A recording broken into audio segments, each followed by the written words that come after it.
We're at the 22nd CROI. My name is Schaich. I'm with IFARA, and we're here with Helen Rees, who's with the VIP Reproductive Health and HIV Institute in in Johannesburg, South Africa.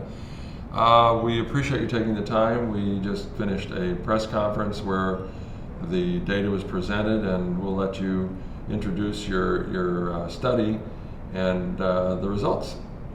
Thank you. So the study that I was what's called the protocol chair of was looking at the effect of 1% tenofovir gel on HIV prevention in women. This was a phase 3 randomized controlled trial where the women were randomized to either being on the tenofovir gel arm or on a placebo gel arm. We'd had an earlier trial using the same regimen of gel before and after sex. And it was a smaller study, but that showed a 39% effectiveness. But because it was a small study, it was necessary to do a much bigger study to really see whether these results were generalizable, and that was FACT 001. So having done this, we enrolled altogether 2,059 women.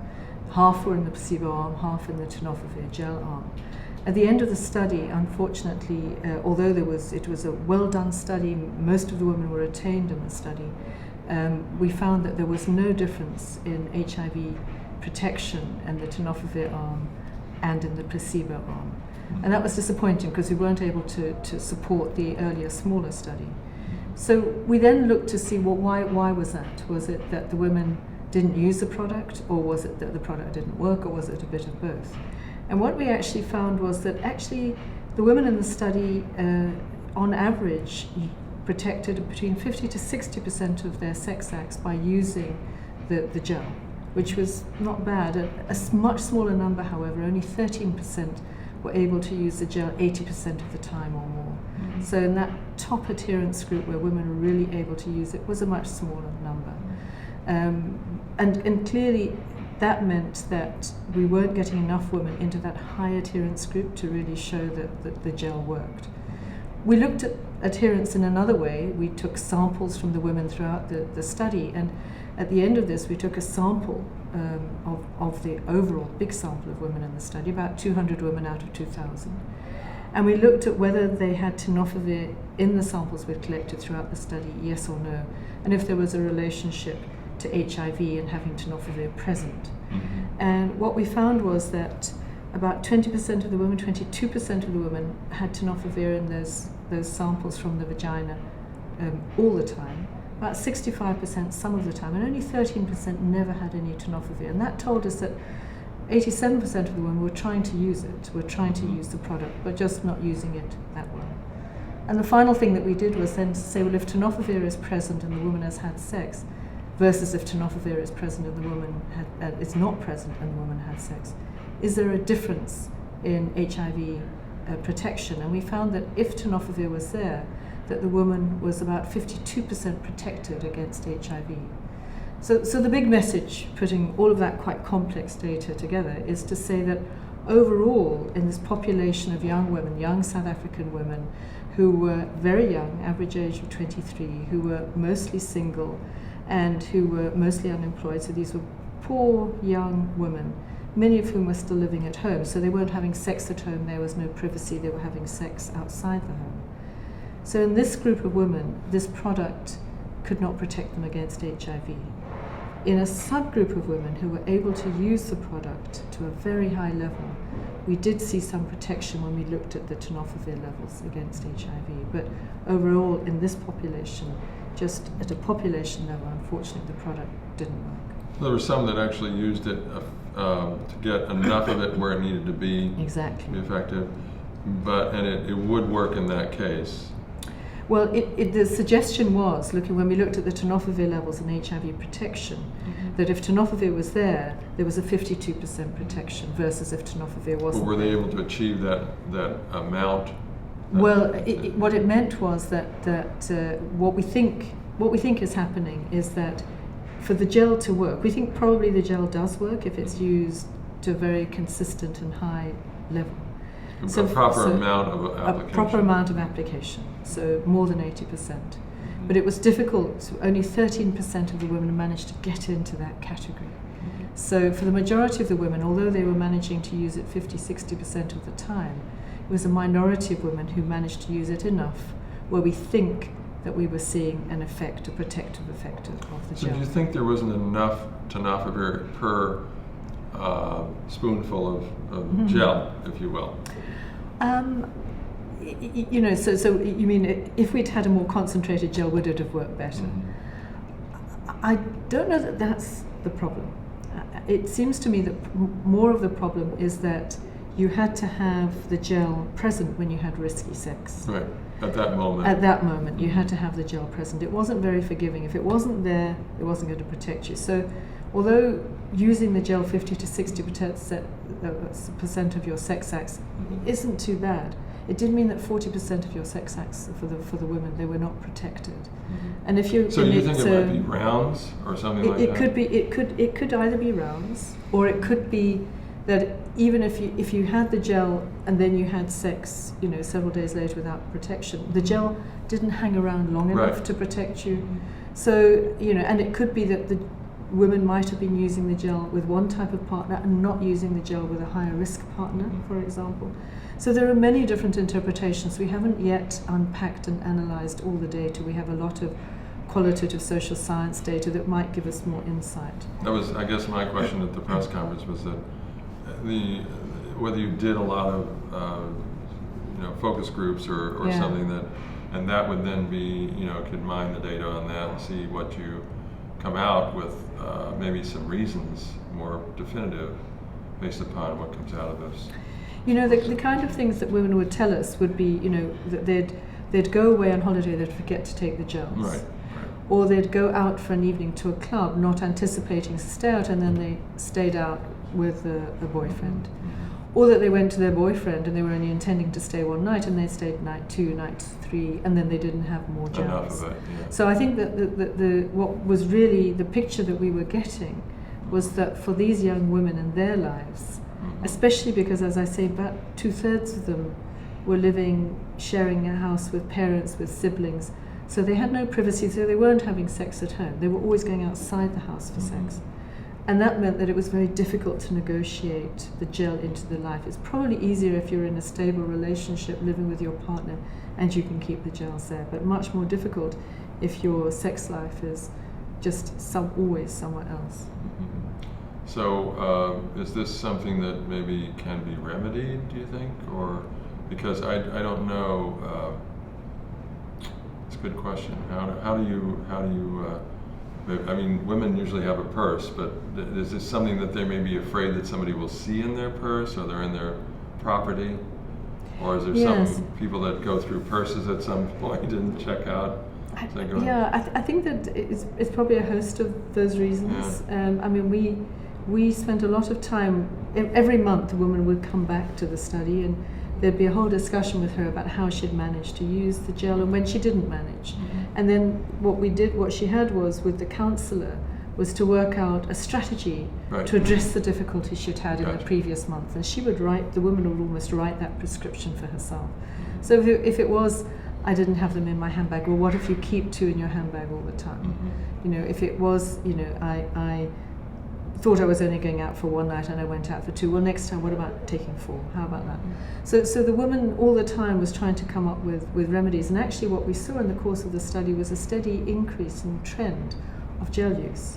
It was, so it went from 50%, they were learning how to use it. It went up. And in many studies, in fact, what you often see is a downward trend towards the end of a study because people get tired of being in the study. But in our case, we actually saw this going up. And I wonder whether that wasn't because the women started to be just more creative themselves in working out how they could successfully use the gel. I remember in one study, I guess it was, where was it, Vienna? I'm not sure. But they had, there was a discussion about the fact that men actually liked the lubricative effect of it in the sex act. And so that it wasn't, a negative to have that, and that maybe they thought it was cool or something, Is this something that you found in the study at all, that there was this benefit, not erotic, but just more pleasurable? Absolutely. Yeah. Well over 90% of the women said they liked the gel. And in particular, and this and came their out... partners as well. And their partners as well. And the women gave us the history that their partners liked it. And the, one of the things that came out was that for many of them, actually having extra lubrication during sex was good. Mm-hmm. Many of them actually reported that when they had sex, their vaginas would dry. Mm-hmm. Which also but that's some sort of a traditional terrible no, tradition. nothing to do with them themselves. It's to do with not being aroused, sufficiently aroused. Oh, I see. Okay. And so they were saying, actually, this is much more comfortable sex for us. And some of them even commented the boyfriends also found it so. Right, that's what I remembered from before. Yeah. I think the other thing that came out though was that quite a lot of the women, the relationships are quite tense. And there's a level of, quite a high level of intimate partner violence. And whether that just takes the form of just rough sex where there's no care whether the woman's ready for sex or not and therefore is dry, or whether it takes the form of real violence. I mean, there was a whole spectrum reported in the study. But certainly women particularly liked the first gel because they found it makes sex for them more pleasurable. So the gel that you have is not designed for, it's just for vagina, or is it for anal as well? This gel is designed for the vagina. So although tenofovir gel is also being tested for anal sex, it's a slightly different formulation. Yeah, it's a different consistency. Yeah. I'm just wondering how that all goes down. I don't mean that this is something that we can cover intensely here, but it seems that it's difficult for couples that are heterosexual to negotiate a sex act that includes, in the middle of everything, deciding which one is which. And well, I mean, one of the potential advantages of tenofovir gel in the way that we had used it, was that it could be used within 12 hours before sex and then within 12 hours after. So it didn't literally have to be when you were getting sexually aroused. You could put it in, you knew you were going out to the club, you could put it in before you went out, and then as soon as you could get around to it afterwards, but within 12 hours. So that's an advantage because it's not immediately around the sex act. I know that the anal cavity absorbs moisture. So does that change the consistency or the use or the benefit of this gel? It seems to absorb into your, that's many times people do rectal insufflation or rectal absorption of a product or all kinds of things. It absorbs into your, that's just the way it works. You can take 8 ounces will be gone in a matter of an hour. Yeah, I think that's why you can't say success or failure when you look at, the vagina gives you an indication what happened if you look at MSM in anal sex. They're completely different. We also know that you can get much higher levels of drug into the rectal compartment than in the female genital compartment for taking oral tablets. So it's more difficult to get high levels in women than it would be potentially for MSM and anal sex. So does this actually get absorbed into the bloodstream?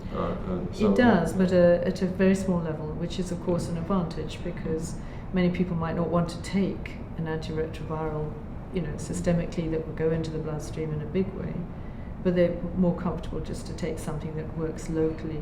Are they aware? I think in the study, I guess it should be mentioned in there somewhere in the disclaimers, whatever, that this in fact does happen. That you do get it systemically in your body. We don't specifically say that because it's a very small amount that goes into the blood, and it's measurable, but it's really quite a small amount, and it doesn't stay around in the blood for very long. So, what is your next steps on this work that you're doing?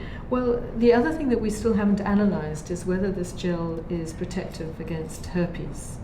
Now, as you know, herpes is extremely common, and in the setting in South Africa where we did this study, when the young women enrolled, about 40% of them were already positive for herpes.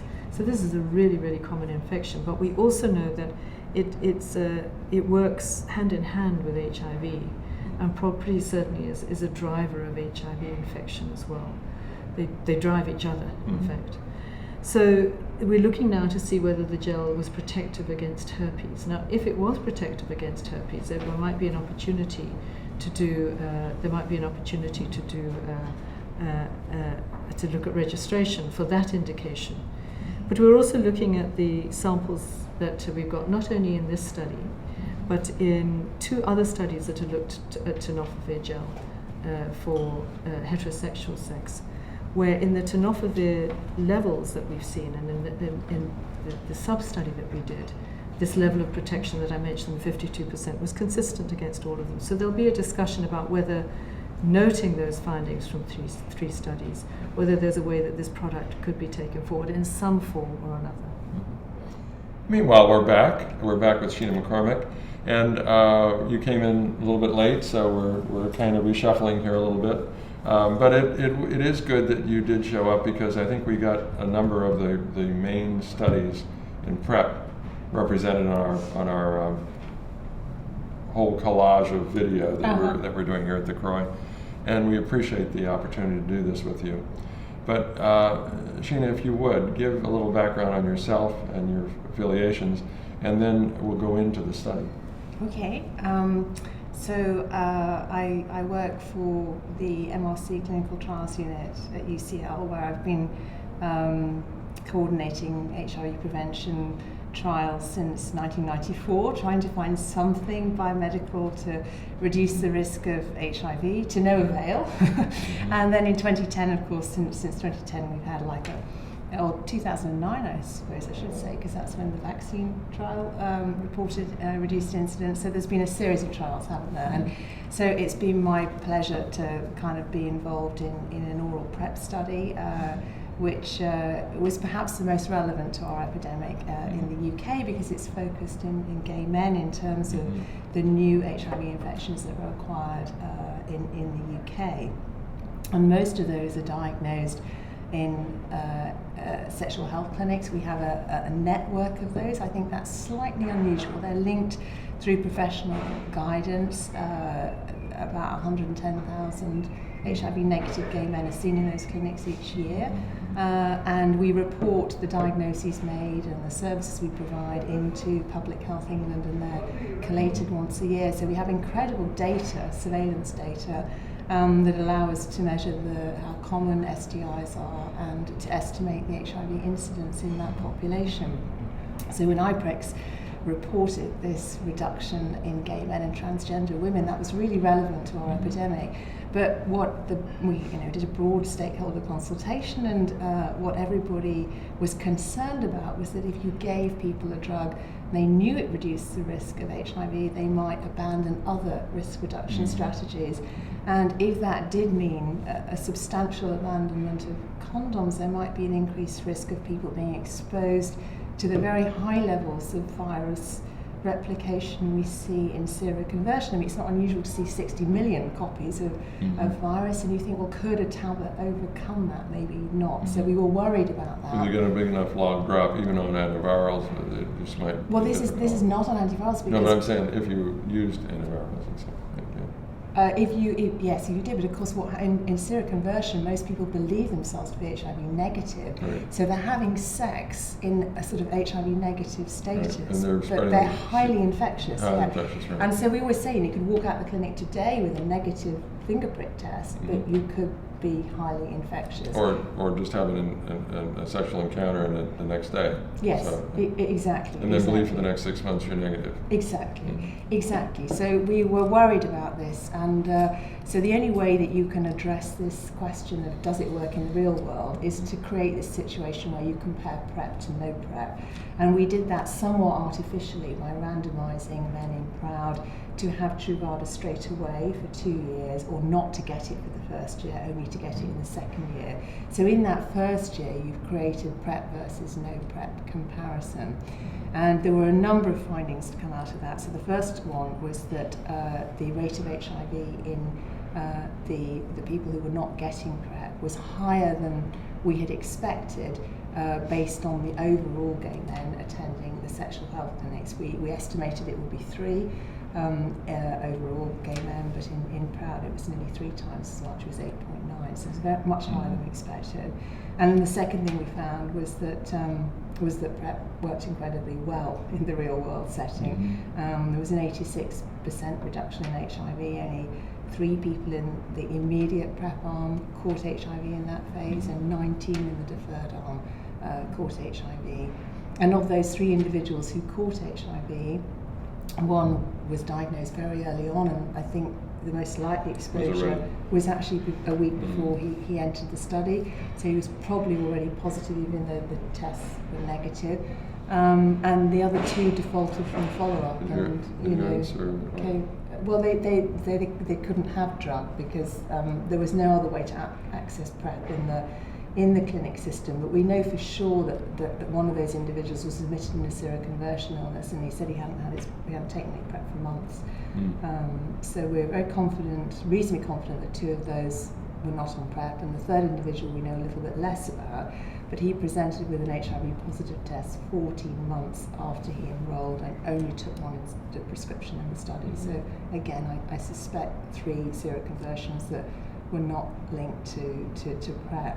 But anyway, overall, of course, in a trial, you do the intention to treat analysis, and so the reduction is 86%. It's still very powerful. But one of the press in the press conference said this is really 100% in my book. Yes, that's right. They said that about the PROUD study and also the French study, IFARA, and I think I know, and I think I'm fair enough, but of course we're not allowed to say that. But it did exactly really look, if you had really, I mean, I think maybe Bob Grant's right, that if you adhere perfectly, it really is the most excellent form of prevention you could imagine, which is fantastic. And the other thing for us... Because you were worried about the condoms, but people don't always use the condoms. We were talking about rounds. I don't know if rounds of sex? Yes, I'm very familiar with that. Well, the thing is, most people say, okay, we've had sex already, so we're, like what changed, right? In an hour or a day. You're still the same person. It isn't that all of a sudden now you have a lot of confidence in that person, and that they're negative just because you had sex with them once, and that you don't have. I mean, it doesn't make any sense at all. But that's the. But you can imagine, can't you? I think it does make a lot of sense to me that in the first time when you meet somebody, it's quite easy to have that conversation about HIV status. But if you've had sex with them over a repeated period, then a level of trust is built up, and then it's not so easy to have that conversation.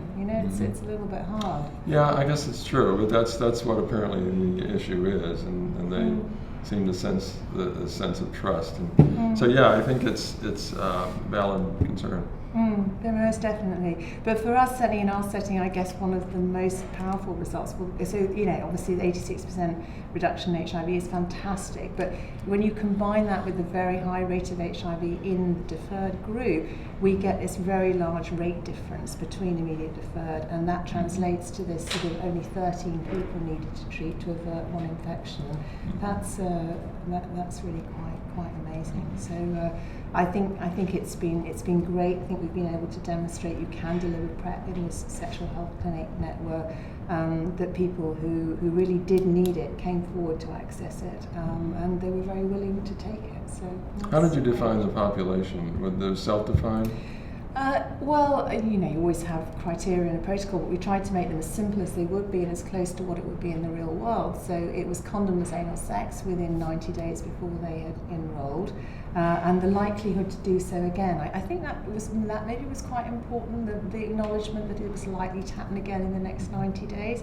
They had to be HIV negative, of course, over 18 and willing to take a tablet every day. So I guess not everyone who needs PrEP is willing to take a tablet every day. I think that's probably quite important. But anyway, certainly these individuals very much. These are people that self-selected to hey, let's give it a shot with something different because I'm tired of condoms or something. Well, I think there are a range of reasons. The most common reason given by the cohort for not using a condom on the last occasion was because they enjoyed sex more without it. And I think that is an issue. We have to think about the WHO recommendations that people, sexual health, sexual well-being is a really important part of your healthy well-being. And if you really don't enjoy sex with a condom, then that's quite challenging. And for some people, maintaining an erection with a condom is not easy. And there's an intimacy without a condom for some individuals that you need to achieve with a condom in the same way. And then there's all sorts of other reasons. But actually, I guess, for a relatively small proportion, it was only about a quarter of the cohort that said it was related to alcohol or drugs. I think we thought that might have been a bit higher. But it was really the commonest reason was small pleasure without a condom in this group. So, yeah. Do you feel that this is something that you can extrapolate anything as far as, World Health Organization? Oh, I hope so. Yes, I hope so. And we've obviously, kept them informed of the work that we've been doing, the design of the study, and I think to a very important degree, this concern about a change in risk behaviour that undermine the biological efficacy of Truvada, all leading to an increase in STIs. So I didn't mention, of course, that was the other thing that we did measure, was the other STIs between the two groups. There was no significant difference in STIs between the groups. Which made it all... I think which is really important, though, that's a kind of objective measure, isn't it, of differences in behaviour. So even if there are differences in condom use between the groups, albeit we've not really been able to demonstrate that in our preliminary data, but even if those differences do exist, they didn't translate into a difference in STIs. So that's kind of key and reassuring, I think, for... there was no prohibition against it. They could choose to use condoms or not in either group. Oh, yes, yes, exactly. I mean, we were trying to be as real world as possible, and in that way we didn't insist people took their PrEP. If they changed their risk status, we didn't insist. If people had decreased their risk and they had a valid reason for decreasing their PrEP, and then obviously that was fine. A couple of the participants in my clinic got engaged while we were doing the study, so when it came to the point at which they were able to access PrEP at month 12, or slightly ahead of month 12 in fact, they said, actually I'm in a different situation now and I don't need PrEP, I don't want it. So. Well, it's been good talking with you. I hope that, did we cover everything that you feel we should, and as far as getting the word out? Because I think our audience is sufficiently interested in this one. This is. I think so. I think obviously it was a very internal, it was a very nationally driven kind of study. But I would like to really emphasise for your audience that this wasn't difficult to deliver and add in to a sexual health service where providers are really comfortable about talking about sex. And I think that was key, and that was actually quite important for the discussion with participants about when they needed PrEP and why they needed it. And also, still regular testing.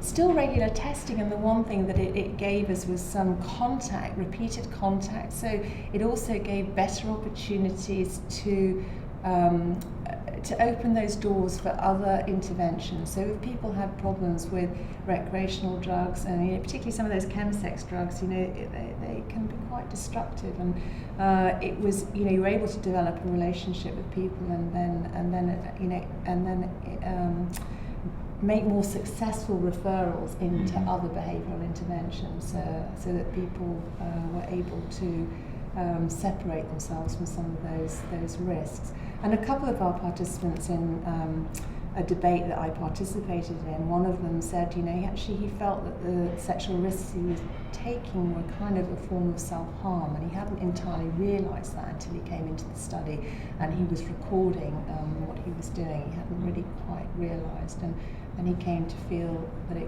that's maybe what was going on for him. So there was an entire range of why people were having frequent condomless anal sex, and I think what PrEP buys some people is an opportunity to change, but it also protects people who don't want to change, who consciously decided that this is the only way they can have sexual pleasure, and are prepared to take that risk of catching HIV, and now that can be eliminated with PrEP. So it's fantastic. Right. Well, thank you so much, Sheena, for being here. I appreciate it. It's my pleasure. Okay, thanks, Red.